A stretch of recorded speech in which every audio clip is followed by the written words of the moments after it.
Hey everyone, welcome back. Today, we're diving into a major Supreme Court decision that has huge implications for former President Donald Trump. Recently, the U.S. Supreme Court ruled that former presidents are entitled to some degree of immunity from criminal prosecution.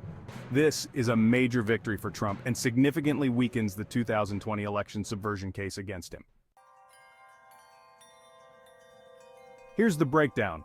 The court's conservative majority, which Trump helped to shape, ruled 6-3 that presidents are protected from prosecution for official actions that extend to the outer perimeter of their office. However, they can still face charges for unofficial conduct. Trump is accused of a broad effort to subvert the 2020 election. This includes charges of conspiring to obstruct the certification of the election results, conspiring to defraud the government, and conspiring to disenfranchise voters. Some of the accusations involve spreading false claims of election fraud, recruiting fake slates of electors, pressuring Justice Department officials to open sham investigations, and pushing Vice President Mike Pence to obstruct Congress's certification of Joe Biden's win.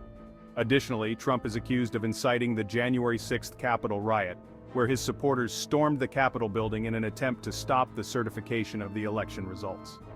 These accusations have led to multiple investigations and legal battles, with Trump facing significant legal challenges as he continues to deny any wrongdoing and claims the accusations are politically motivated. To determine whether Trump's alleged attempts to overturn the 2020 election results were official acts, the Supreme Court has sent the case back to U.S. District Judge Tanya Chutkan. She'll review the indictment line by line using a three-part test. Is the conduct a core presidential function with absolute immunity? Is it an official act within the outer perimeter of the presidency with presumptive immunity? Is it an unofficial act with no immunity? If prosecutors want to challenge presumptive immunity, Judge Chutkan must decide if charging Trump would intrude on the executive branch's authority and functions.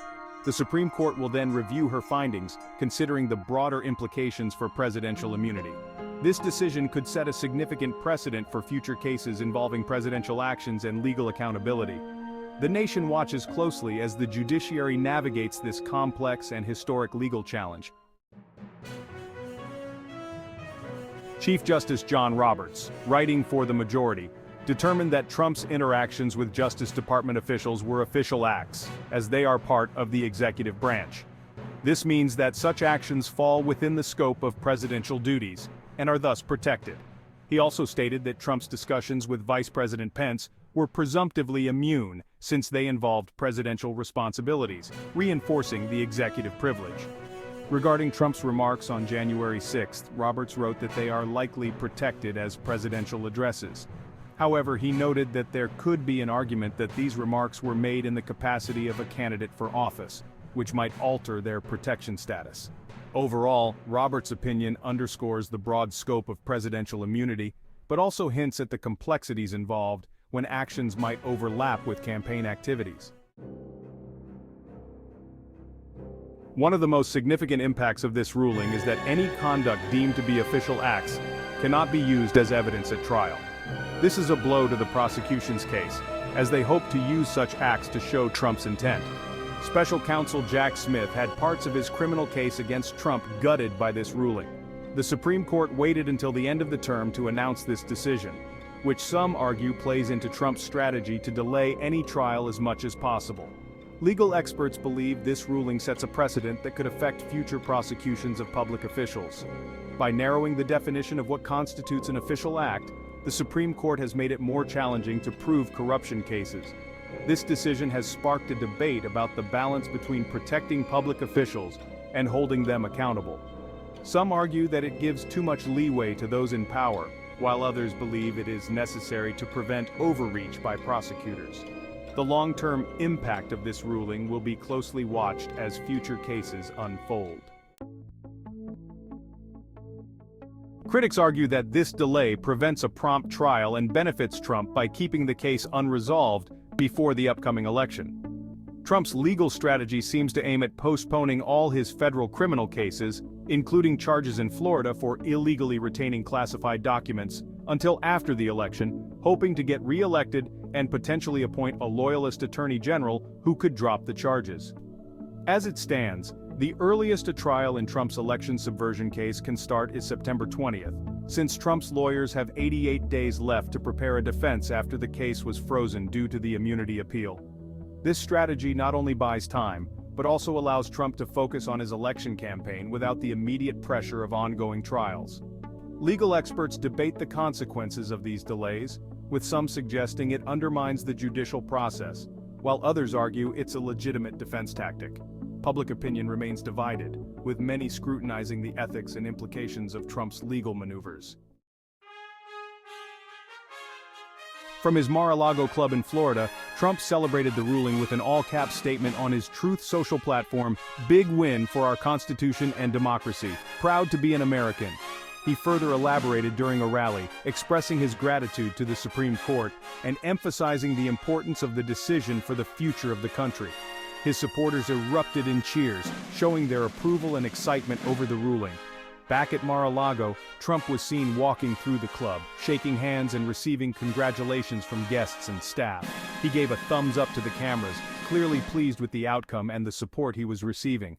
This moment was a significant one for Trump, as he viewed it as a validation of his efforts to uphold what he believes are core American values.